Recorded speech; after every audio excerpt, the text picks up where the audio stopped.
Bem, abra a sua Bíblia em Êxodo capítulo 14. Vou pedir a você para deixar a sua Bíblia aberta. Nós somos a Igreja da Palavra, né? Então vamos conjecturar aqui nos textos do capítulo 14. Êxodo 14. Eu vou falar sobre lições do deserto que precisamos aprender. Tá?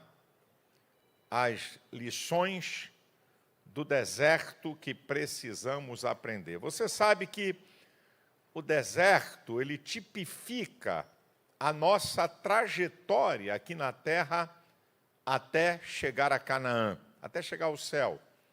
O deserto é lugar de passagem e nessa tipologia bíblica nós podemos tirar lições sobre a passagem de Israel pelo deserto. E aqui tem algumas muito interessantes e importantes. Então, nós vamos lá, primeiro eu vou ler o versículo 15 e 16. Não vou fazer a leitura geral, eu vou, à medida que eu for falando sobre os tópicos, eu vou lendo os versículos com você. Por isso que eu estou pedindo a você para deixar a sua Bíblia aberta. Vamos ler o versículo 15 e 16. Então disse o Senhor a Moisés: por que clamas a mim? Dize aos filhos de Israel que marchem. E tu, levanta a tua vara, estende a tua mão sobre o mar e fende-o, para que os filhos de Israel passem pelo mar, pelo meio do mar em seco. Bem, o que é que Deus está dizendo aqui? Em síntese, Deus está dizendo o seguinte: use o potencial humano e o espiritual. Na hora certa, ambos têm o seu valor. É aqui a primeira coisa que Deus está dizendo aqui para eles. Em síntese é isso aqui. Use o seu potencial humano e o espiritual. Ambos, na hora certa, têm o seu valor. O grande problema do povo de Deus é quando a gente faz uma inversão. Você já ouviu isso de vários pregadores. A gente quer orar quando tem que agir. E tem que agir quando tem que orar. A gente faz uma inversão terrível. Deus está dizendo o seguinte: use primeiro o seu potencial. Diga ao povo que marcha. Isso aqui é potencial humano. Isso aqui não é ação de Deus. Isso aqui não é questão espiritual. Isso aqui é humano. Diga ao povo que marche. Deus está dizendo: use primeiro o seu potencial para que depois o milagre aconteça. Nós muitas vezes queremos ao contrário. Nós queremos o milagre primeiro, para depois sim a gente usar o potencial, resultado do milagre. Mas aqui não. Se não marchar, o mar não se abre. Você vai usar o seu potencial até chegar ao lugar do milagre. Esse lugar pode ser geográfico, pode ser posicional e temporal. Um lugar do milagre, que você tem que chegar com o seu potencial. E a Bíblia está cheia disso aí. A mulher do fluxo de sangue. O milagre não veio até ela teve que chegar até onde estava Jesus. E olha o que essa mulher fez para romper com a multidão, para tocar em Jesus. A mulher cananeia, que vinha atrás, gritando e clamando por misericórdia, e os discípulos fazendo cara feia para ela, até que ela tenha acesso à presença de Jesus. Quando você vê Abraão, você vê que ele chega nesses três estágios. No estágio de tempo, de posição e de geografia. Sai da tua parentela, da casa do teu pai, e vai para uma terra que eu te mostrarei. Deus não mostrou. Vou ainda te mostrar. Então, ele teve que usar o seu potencial para chegar no lugar que era geográfico, que era posicional e que era temporal também. Nós temos que entender isso. Agora, meu querido, você usa o seu potencial humano, mas você tem um potencial espiritual. Jesus disse para os discípulos em Lucas 10, 19, eis que vos dou poder para pisar serpentes e escorpiões, e toda a força do mal, e nada vos fará dano algum. Atos 1:8, vocês sabem. Recebereis o poder do Espírito Santo. Então, meu querido, você tem um potencial humano do teu talento, da tua aptidão, mas você tem um potencial espiritual. O Espírito Santo habita em você. Você tem algo que o mundo não tem e que o homem natural não tem. Então, você tem que usar o seu potencial humano e o seu potencial espiritual. Olha o que Deus diz para Moisés. Primeiro, Deus está dizendo para o povo, diga ao povo que marche. Potencial humano. Aí agora Deus vai virar para ele e vai dizer o seguinte: estende a vara, símbolo da autoridade espiritual que estava com Moisés. E toca no mar. Então você vê que está usando o potencial humano e está usando o potencial espiritual. A autoridade espiritual que estava sobre a vida dele, como você também tem uma autoridade espiritual. Muitas vezes a gente só quer usar a questão humana, outras vezes só espiritual. Mas grande parte, irmãos, essas duas coisas, elas caminham, potencial humano e potencial espiritual. Agora, preste atenção. Número 2, versículo 17. E eis que endurecerei o coração dos egípcios, para que entrem nele atrás deles, e eu serei glorificado em Faraó, em todo o seu exército, e nos seus carros, e no seu cavaleiro. Deus nos leva para situações sem saída, para que Ele seja glorificado no problema. Deus faz assim, gente.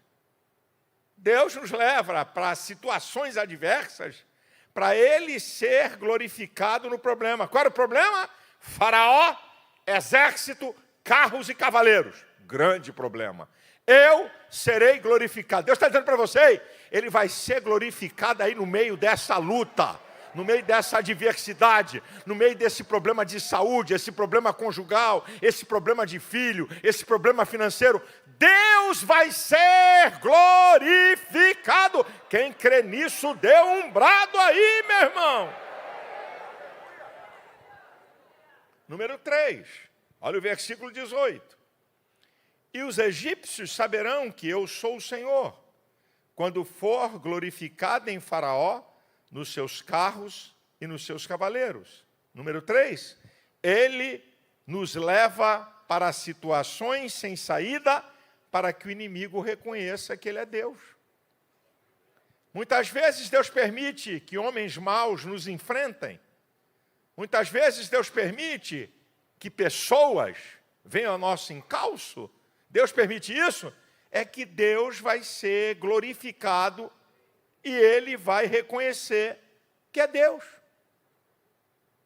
Talvez essa pessoa que está te perseguindo, que está armando um laço contra você, e você está incomodado, Deus vai ser glorificado na vida dessa pessoa. Não é ela que vai ser glorificada, é Deus que vai ser glorificado. E você tem que entender isso, meu querido. Número 4, versículo 19 e 20. E o anjo de Deus que ia diante do exército de Israel se retirou, e atrás deles. Também a coluna de nuvem se retirou de diante deles e se pôs atrás. E ia entre o campo dos egípcios e o campo de Israel, e a nuvem era a escuridade para aqueles e para este esclarecia a noite, de maneira que em toda a noite não chegou um ao outro. Guarde bem isso. Número 4. Guarde bem isso. Entre você e o inimigo, entre você e o problema, presença de Deus. Não importa a distância. Quando você vai, volta um pouquinho lá no versículo 10, quando Israel levanta os seus olhos, está vendo Faraó, exército, carros e cavaleiros. Não estava numa distância grande, eles estavam avistando com a vista, estavam vendo. A distância era pequena. A distância, tanto é que eles tremeram. Tanto é que eles ficaram com medo, porque eles estavam vendo o inimigo. Meu amado, guarde isso aí no teu coração. Não importa quão perto esteja a luta, quão perto esteja o problema. entre você e o problema, entre você e o inimigo, Deus. O que é que diz o Salmo 121, versículo 5? Ele é a tua sombra à tua direita. O sol não te molestará de dia, nem a lua de noite. Ele é a tua sombra. Sombra está colada com você, dependendo da incidência da luz. Deus sempre vai estar com você. Paulo diz em 2 Coríntios 4:9, perseguidos, mas não desamparados. Pode ter uma distância pequena, não importa. Está aqui, ó. Olha aqui, ó. Para eles, o anjo do Senhor que ia à frente, a nuvem que ia à frente, se colocou atrás entre Israel e os egípcios. Entre Israel e os egípcios, Deus. Repito para você. Entre você e o inimigo, Deus. Entre você e o problema, Deus. Entre eu e Xandão, Deus. É claro. É claro. Há um Deus maior do que tudo, soberano e sublime, que está acima de tudo e de todos. Ele é digno de glória, Ele é digno de honra, Ele é digno de louvor. Número 5, versículo 21. Então Moisés estendeu a sua mão sobre o mar, e o Senhor fez retirar o mar por um forte vento oriental toda aquela noite. E o mar tornou-se em seco, e as águas foram partidas. Recebe essa palavra aí, meu filho. Recebe o que eu vou te dizer. Quando não existem mais saídas, Deus providencia uma. Não tem porta aberta, está tudo fechado, a coisa está feia, o negócio parece que vai explodir. Deus está mandando te dizer, fica quietinho aí, sossega. Eu vou abrir um caminho para você. Eu vou te dar uma saída dessa situação. Eu vou te dar um escape. Deus sempre dá uma saída. Por isso que Ele é Deus, minha gente. Olha, em 6º lugar, do versículo 22 ao 26. E os filhos de Israel entraram pelo meio do mar em seco, e as águas foram ali como um muro, à sua direita e à sua esquerda. E os egípcios seguiram-nos e entraram atrás deles, todos os cavalos de Faraó, seus carros, seus cavaleiros, até o meio do mar. E aconteceu que na vigília daquela manhã, o Senhor na coluna de fogo e na coluna de nuvem viu o campo dos egípcios, e alvoroçou o campo dos egípcios, tirou-lhes as rodas dos seus carros, fê-los andar dificultosamente. Então disseram os egípcios, fujamos da face de Israel, porque o Senhor por eles peleja contra os egípcios. E disse o Senhor a Moisés, estende a tua mão sobre o mar, para que as águas tornem sobre os egípcios, sobre os seus carros e sobre os seus cavaleiros. Escute isso aqui, meu irmão. Deus tem compromisso com o seu povo. O lugar da bênção para nós é o lugar da destruição para nossos inimigos. Deus não tem compromisso com o inimigo do povo dele. Deus não tem compromisso com quem não tem compromisso com ele. Aqui, ó, o mar foi aberto para o povo de Deus passar, não para egípcio passar. Israel passou a pé enxuto, os caras disseram, vamos lá. Só que no meio do caminho, o mar se fecha, porque aquela passagem não foi aberta para eles, foi aberta para o povo de Deus. Pastor, tem alguém se aproveitando aqui de alguma coisa que eu estou fazendo, mas para me prejudicar. Calma, meu irmão. Calma, a bênção é para você. A bênção não é para teu inimigo. A porta que Deus abre é para você. Se quiser entrar pela porta que Deus abriu para você e for ímpio, a porta vai fechar. Porque bênção é para você, irmão.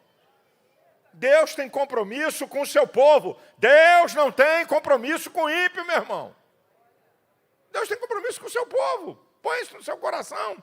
Versículo 27 e 28.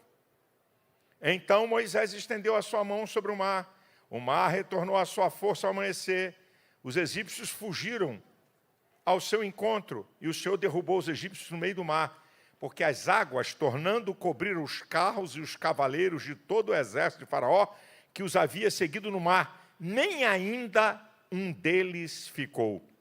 Recebe aí essa palavra. A vitória de Deus sempre será completa.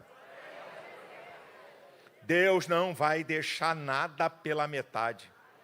Diz lá Paulo em Filipenses 1,6. Aquele que começou a boa obra, aperfeiçoará até o dia de Cristo. Nós estamos lendo o livro de Ezequiel, Ezequiel 37. O vale começa com ossos sequíssimos e o vale termina com um poderoso exército. Ei, meu irmão, Deus vai completar essa boa obra. Deus vai realizar aquilo que Ele te prometeu, desde que você esteja no centro da sua vontade. Não vai ter capeta, não vai ter governo, não vai ter economia, não vai ter chefe, não vai ter nada. É o Deus que peleja por você. Ele vai completar aquilo que é necessário e a vitória será completa e total. Quem recebe aqui essa palavra, Deus tem uma vitória total e completa para você, meu irmão.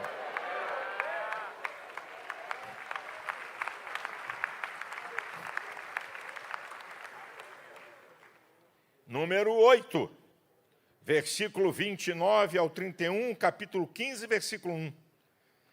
Mas os filhos de Israel foram pelo meio do mar seco, e as águas foram-lhe como muro à sua direita e à sua esquerda. Assim o Senhor salvou Israel naquele dia da mão dos egípcios. E Israel viu os egípcios mortos na praia do mar. E viu Israel a grande mão que o Senhor mostrara aos egípcios, e temeu o povo ao Senhor, e creram no Senhor e em Moisés seu servo. Capítulo 15, versículo 1. Então cantou Moisés e os filhos de Israel este cântico ao Senhor, e falaram dizendo, cantarei ao Senhor, porque sumamente se exaltou, lançou no mar o cavalo e seu cavaleiro. Aí ele continua, nesse hino de adoração, que é o capítulo 15. Aqui tem algumas coisas importantes. Preste atenção. Primeiro, nós vamos ver Deus derrotar o inimigo. Você vai ver Deus resolver o problema. Está aqui o versículo 31. Israel viu. Você vai ver. Você vai ver, irmão. Pode anotar o que eu estou te falando. Você vai ver. Ai, não sei como é que foi, onde é que foi. Não. Você vai ver. Você vai ver a vitória de Deus. Tem alguém aqui que crê? Porque Deus, aqui está a questão, aqui o número 8. Porque Deus, muitas vezes, Deus nos deixa sem saída, nos livra no problema e não nos livra do problema. Porque Deus faz assim. Porque Deus, muitas vezes, nos deixa sem saída. Deus nos livra no problema e não do problema. Aqui está o primeiro que eu acabei de falar. Você vai ver seus inimigos serem derrotados. Segundo, a nossa fé vai ser fortalecida. O povo temeu ao Senhor. Está no versículo 31b. Terceiro, reconhecer o Senhor como Deus. Está no 31b. Creu no Senhor. 4, fortalecer a autoridade espiritual que estava sobre eles. Creu em Moisés, seu servo. Está no 31b. Está aqui, porque Deus permite. Olha como é que Deus trabalha. Deus não trabalha nessa lógica que nós trabalhamos. Olha porque Deus permite coisas acontecerem. Porque Deus não te livra do problema, te livra no problema. Em quinto lugar, para Deus ser adorado e glorificado. É por isso que Deus permite eu e você passarmos lutas, tribulações, adversidades, dia mal, para Ele ser glorificado. Vai ser glorificado nessa luta, vai ser glorificado nessa guerra, vai ser glorificado nessa adversidade, meu irmão. É o trabalho de Deus. Agora preste atenção nisso aqui. Isso aqui é muito importante. O que nós fazemos, temos que fazer para Deus ser glorificado, para que a glória seja dele. Aquilo que Paulo diz em 1 Coríntios 10, 31, quer comais, quer bebais, quer façais outra qualquer coisa, fazei tudo para a glória de Deus. Então, o que você fizer, a vitória que você tiver, não é para você se glorificar, é para Deus ser glorificado. Agora, tem uma outra coisa. O que Deus faz é para a sua própria glória. O que Deus faz não é para a sua glória, é para a glória dele. Isaías 42:8 diz: a minha glória não darei a outro. Ele não dá a sua glória para ninguém. Preste atenção no versículo 17. Eu li aqui. Olha o que diz o versículo 17. Está aqui, ó. Eis que endurecerei o coração dos egípcios, para que entrem neles, atrás deles. E eu serei glorificado em Faraó, em todo o seu exército, e nos seus carros e nos seus cavaleiros. Deus permite essa luta, essa adversidade na minha vida e na sua, para Ele ser glorificado. Cuidado, é para Ele ser glorificado quando a vitória chegar. Não é para você dizer, afinal de contas, louvado seja o meu nome, glórias a mim.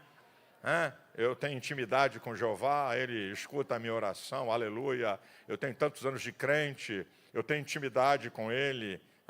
Nada disso, meu irmão. Deus nos dá a vitória, é para Ele ser glorificado.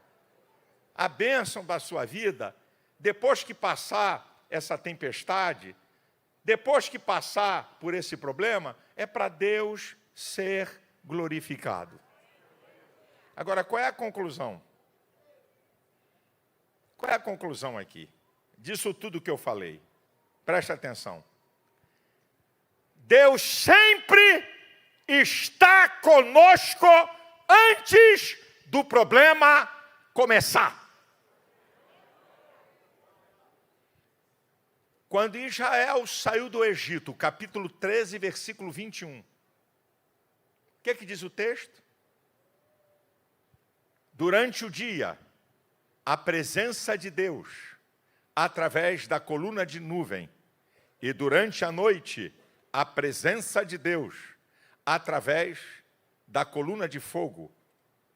Nem a nuvem de dia, nem a coluna de fogo de noite, em nenhum momento se apartou deles. Deus estava com eles quando eles saíram do Egito. No capítulo 14, versículo 8, na parte B, diz que Israel saiu do Egito com alta mão. Se você pensa que Deus está chegando agora, ai meu Deus, Jeová está esbaforido, teve que atender tanta gente, você está nessa luta há 15 minutos e ele está chegando agora, ai, mas que Deus que tinha tanta coisa para resolver. Irmão, vamos para a Bíblia. Vamos para a Bíblia. Vamos lá. Deus já estava lá. Deus já estava no deserto. Deus já estava lá. Antes de qualquer coisa acontecer. Vamos para a Bíblia. Daniel capítulo 3. Quando a fornalha foi hiperaquecida pela ira do imperador, pelo deboche daqueles meninos, Sadraque, Mesaque e Abednego, não tem que responder sobre esse negócio, não. A questão é a seguinte, o Deus que nós servimos pode nos livrar da fornalha de fogo ardente, que eles não se dobraram diante do ídolo que foi levantado. O imperador ficou tão doido que mandou aquecer a fornalha. Olha o que diz o texto, lá na altura do versículo 22 do capítulo 3. Os homens que levantaram Sadraque, Mesaque e Abednego para lançar na fornalha, foram queimados e morreram pela chama. Não era para Sadraque, Mesaque e Abednego terem morrido igualzinho os homens na hora que eles foram levantados? Óbvio. Se os homens que levantaram os três para jogar dentro da fornalha foram queimados pelas chamas, e os três? Só que o quarto homem já estava lá. Deus não chegou aí, deixa eu corre, vai jogar ele, corre. Não. Deus já estava lá. Deus já estava lá, meu irmão. Vamos para outra. Quando Daniel foi lançado na cova dos leões. Depois que Daniel foi tirado, Os homens e suas famílias que armaram contra Daniel, está no capítulo 6. Quando eles foram lançados, antes de chegar no chão, foram despedaçados e esmigalhados. Antes de bater no chão. Quando Daniel foi lançado, o anjo já estava lá. A presença de Deus já estava lá. Porque senão aconteceria com Daniel o que aconteceu com ele, ia ser esmigalhado antes de chegar no chão.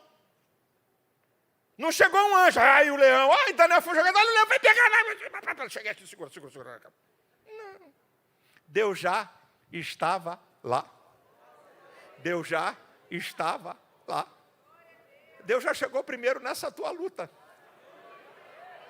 Deus já chegou antes dessa confusão. Deus já chegou antes dessa adversidade, meu irmão. Você quer ver outra? 2 Reis, capítulo 6, a partir do versículo 8. Quando Eliseu revelava as estratégias do rei da Síria, e ele avisava ao rei de Israel para desviar do caminho. O cara ficou tão encabulado que pensava que tinha um traidor. Até que alguém disse, não. É que tem um profeta que Deus revela a ele as estratégias do que o rei fala no seu escondido. Onde é que está esse cara? Em Dotã. Manda um exército para lá. Aí vai um exército para Dotã e cerca a cidade. De manhã, Geazi, o moço de Eliseu, se levanta e quando ele se depara com o exército em volta, ai, meu senhor, exércitos! O homem de Deus, abre os olhos para que ele veja. E o que é que o rapaz viu? Acima do exército da Síria, nos montes, um exército de carros e cavalos de fogo. Deus já estava lá.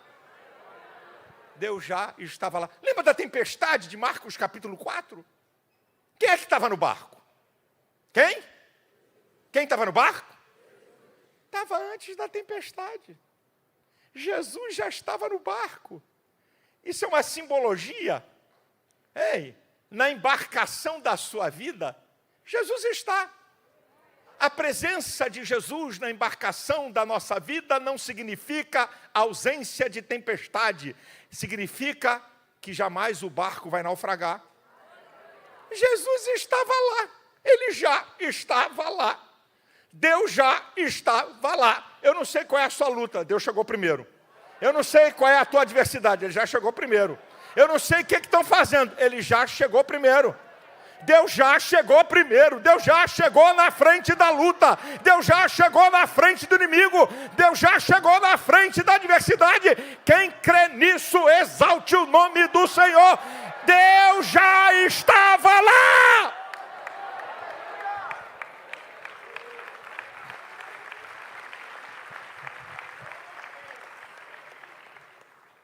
A gente cita esse texto tantas vezes, mas não para muitas vezes para pensar. É um texto usual nosso. Isaías 43, 13. Antes que houvesse dia, eu sou.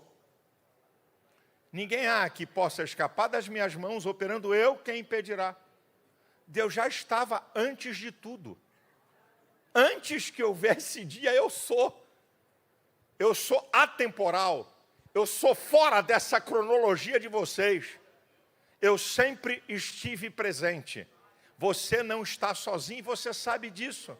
Jesus prometeu, eis que estou convosco, todos os dias, até a consumação dos séculos. Salmo 34, versículo 7. O anjo do Senhor acampa-se ao redor daqueles que o temem e os livra.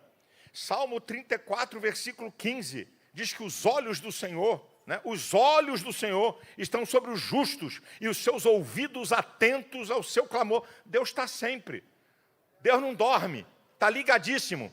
Por isso que Davi no Salmo 23, versículo 4 diz, ainda que eu andasse pelo vale da sombra e da morte, não temeria mal algum, porque tu estás comigo, a tua vara e o teu cajado me consolam. O Salmo 46, 11 diz, o Senhor dos exércitos, olha o que diz, está conosco. O Deus de Jacó é o nosso refúgio. Meu querido irmão, Deus trouxe essa palavra para você aqui essa noite, para você não pensar que essa batalha é como se Deus não estivesse enxergando, é como se Deus não estivesse vendo esse problema. Eu reafirmo, Deus chegou primeiro, chegou antes do problema, e se Ele chegou antes do problema, vem solução de Deus, vem resposta de Deus, vem porta aberta de Deus, vem escape de Deus, por pior que seja a situação, por maior que seja a luta, por pior que seja o dia mau, você é povo de Deus, ovelha do seu pasto, Ele cuida de você, Ele sabe quem você é, Ele conhece a tua estrutura, Deus já estava lá, exalte o nome do Senhor, glorifique a Deus, vem escape, vem milagre, vem porta aberta, vem resposta de Deus para você.